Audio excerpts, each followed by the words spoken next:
L'AVF et l'ICCN ont organisé une formation sur l'assistance judiciaire et les poursuites en matière d'espèces sauvages, sur le renforcement de l'application de la loi grâce à l'amélioration de l'identification des espèces et des spécimens d'espèces sauvages du lundi 12 au mercredi 14 décembre 2022 à Sultani Hotel de Kinshasa. Après le mot des circonstances de African Wildlife Foundation, Théophile Ngombo Difima, TGA de l'ICCN, a déclaré ouvert la session de formation. Mesdames et messieurs les organisateurs,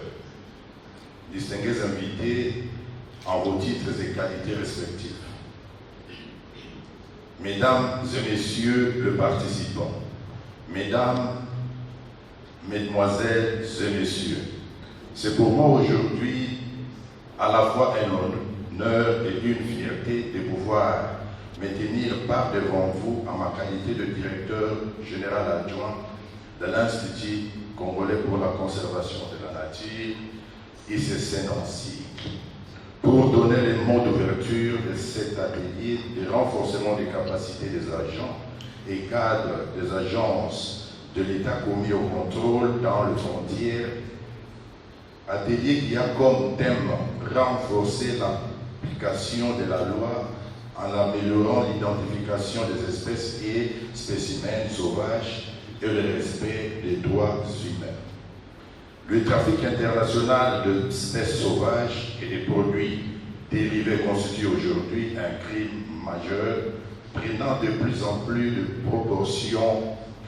inquiétantes au point d'être considéré comme étant la quatrième plus grande activité criminelle transnationale, la plus lucrative, selon un rapport de l'ONU qui implique des groupes de criminels organisés et se livre également à d'autres crimes graves. Cependant, l'ICCN n'est pas autorisé par la législation congolaise à opérer dans les frontières pour veiller au respect de réglementation CITES, ainsi lutter contre cette activité criminelle. Elle doit donc collaborer et fournir des informations sur la CITES à d'autres autorités habilitées à fonctionner dans les frontières. Pour ce faire, il est donc important et urgent de renforcer la capacité d'application de la loi pour ces structures et, dans ce sens, que l'Afrique Wildlife Foundation,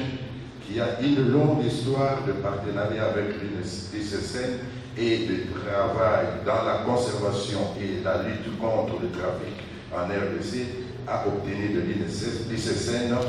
un soutien en vue de mettre en œuvre un rapport d'application de la loi sur la faune dans le site de conservation de la lutte contre le trafic en RDC, a obtenu à l'ICCN un soutien en vue de mettre en œuvre un projet d'application de la loi sur la faune dans le site de l'aéroport international de Djili et du port de Matadi, s'inscrivant dans la logique de la réglementation CITES intitulée « Lutte contre le trafic illégal de produits de la faune sauvage en RDC ». Je vous invite donc à une attention soutenue et une assiduité pendant tout le déroulement de cette formation pour atteindre l'objectif qui lui sont assignés. L'ICCN remercie et félicite le AWF comme partenaire pour son engagement dans la quête de l'amélioration de l'application de la loi et la lutte contre les différentes formes de criminalité. Sur ce, je déclare ouvert le travaux de l'atelier sur le renforcement de l'application de la loi en l'amélioration,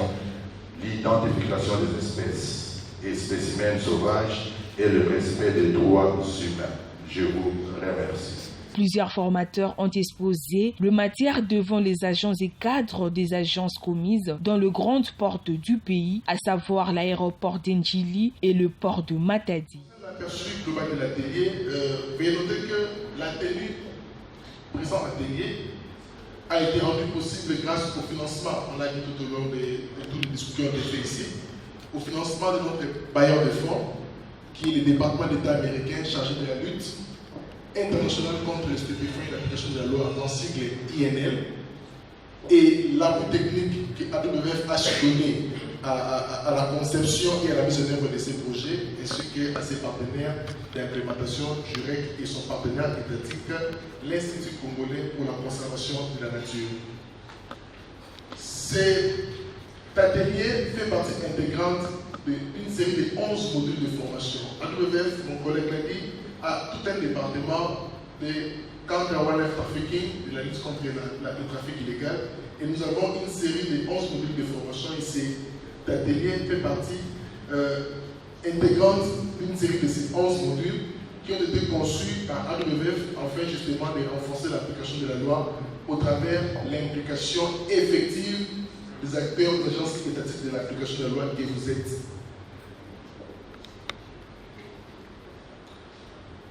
Ces deux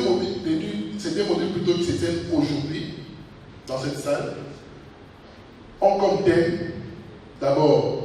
renforcer l'application de la loi en améliorant d'un côté l'identification des espèces et des spécimens sauvages et de l'autre en améliorant la compréhension et le respect des droits humains. C'est pourquoi vous allez voir que l'atelier va s'étaler sur 5 jours. Les 3 premiers jours, aujourd'hui, demain et mercredi, vont s'appesantir sur les premiers modules, donc l'identification d'espèces et spécimens sauvages. Et à partir de jeudi, nous allons chuter sur le deuxième module qui est la compréhension et le respect des droits humains dans les activités d'application de la loi, dans les travaux que vous faites quotidiennement. Et ce module, cette activité fait partie intégrante, lui aussi,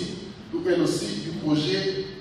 intitulé Lutte contre le trafic international d'espèces de faune sauvage. Ce projet, comme on l'a dit, a été financé par INL, a été lancé depuis l'année passée et l'atelier de lancement a eu lieu cette année même, le 25 février, et toutes vos structures ont été représentées plutôt par le point focal qui ont été désignés par les directeurs généraux respectifs de vos agences. Quel vise ce projet? Quel est le but qui a été assigné à ce projet? Ce projet vise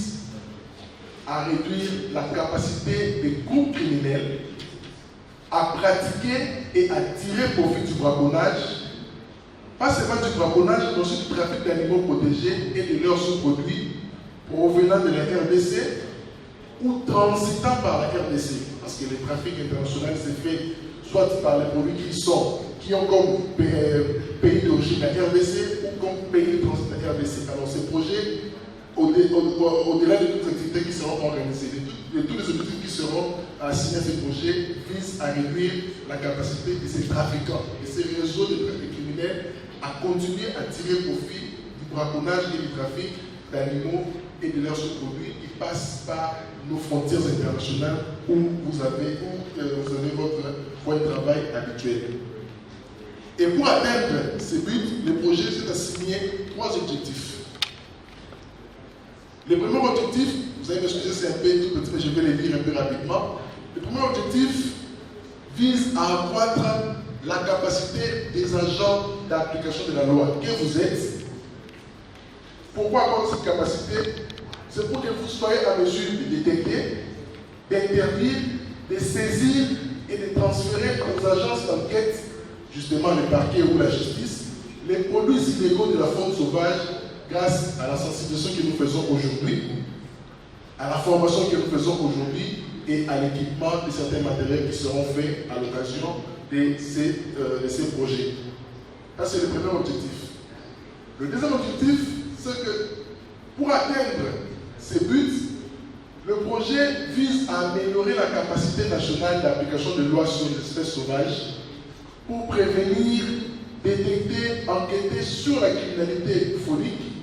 grâce à une formation aussi et à des équipements spécialisés que le projet va se doter et doter ses partenaires. Et enfin, le deuxième objectif qui va nous permettre d'atteindre notre but que nous avons précédemment identifié, c'est améliorer les capacités nationales pour poursuivre et juger les affaires contre les crimes fauniques. Il ne suffit pas seulement d'arrêter de saisir, mais il faudrait arriver à juger, à poursuivre et à condamner les trafiquants. C'est l'objectif que le projet vise pour atteindre son but. Et là, dans le cadre de cette activité, de cet atelier, nous allons nous focaliser sur le premier objectif. Au terme de la première journée, les organisateurs et les participants ont livré leurs impressions. La motivation de l'ICCN par rapport à ces activités, d'abord nous avons adhéré à cette option-là de la lutte contre la criminalité des espèces sauvages, bien sûr, et surtout ce qui nous a beaucoup plus marqué, c'est de voir nos agents qui seront formés, qui vont subir cette formation tout au long de ces activités qui débutent aujourd'hui jusqu'au 14 et beaucoup plus après ces activités, nous allons procéder à des évaluations où certains de nos agents subiront également une formation au sein de l'INAFORGE pour devenir en fait des OPJ qui vont intervenir dans les différentes frontières et aussi dans des aéroports, pourquoi pas dans des ports où il y a cette criminalité phonique à grande échelle. C'est comme on le dit toujours, bien que c'est la formation, mais ce sont des choses déjà qui sont connues d'eux, parce qu'ils les exercent déjà très souvent dans leur mission. Mais beaucoup plus, nous attendons d'eux d'être renforcés sur la question de l'identification des spécimens des faunes sauvages. Pourquoi? Parce qu'à chaque fois que ça se retrouve au niveau international, on parle beaucoup plus que ça sort par des grandes frontières, et notamment l'aéroport de N'Tchili ainsi que le port de Matadi. Et cela sort par différents moyens, notamment par manque de connaissances d'identification, mais aussi par moyen de corruption. Donc au-delà de tout ce que nous allons parler sur la législation, l'identification, nous allons aussi marteler sur la question de la corruption qui se présente comme catalyseur du trafic illicite des espèces de faune sauvage. Et pourquoi? Parce que dans cette corruption, nous sommes en train de relever des cas. Notamment, il y a un cas plus récurrent qui est la conséquence. Parce que quand on martèle sur quelque chose, c'est qu'il y a une conséquence forte qui est derrière. Et la conséquence forte est que nous remarquons la disparition, soit l'extinction des espèces de faune sauvage parce qu'ils sortent en grande quantité. Et la deuxième conséquence est là, donc la participation des trafics illicites dans le financement des groupes terroristes, chose qu'on ne peut pas se cacher aujourd'hui. À l'Est, plusieurs opérations de saisie qui se font, des cas de criminalité phonique sont relevés des liens entre la criminalité phonique et les forces négatives. Cette formation organisée par AWF va nous apporter suffisamment d'éléments par rapport à notre task force. Parce qu'il y a des structures d'application de la loi qui sont commis aux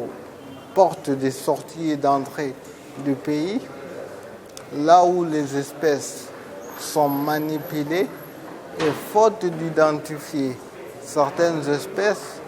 cela fait en sorte que notre pays ait des frontières poreuses parce qu'il y a de ces espèces de la faune et de la flore qui traversent les frontières, allant jusqu'au-delà. Mais lorsqu'on identifie, on prouve que l'origine de ces espèces est la RDC. Mais la grande question qui se pose, n'avait-il pas des gens à la douane pour pouvoir intercepter? Alors, dans le cadre de ce projet, il est de bon escient de comprendre que tous ces services qui entrent en ligne de compte et qui viennent en charge d'application de la loi interviendront pour pouvoir appuyer et accompagner la CITES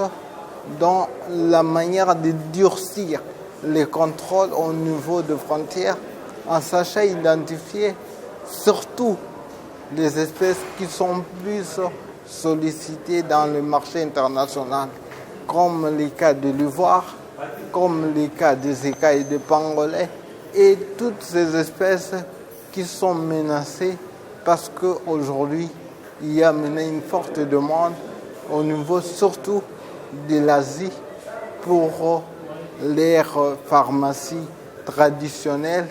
et pour leur viande. La spécificité, c'est que cette activité rentre déjà dans le cadre d'un nouveau projet que nous avons récemment lancé.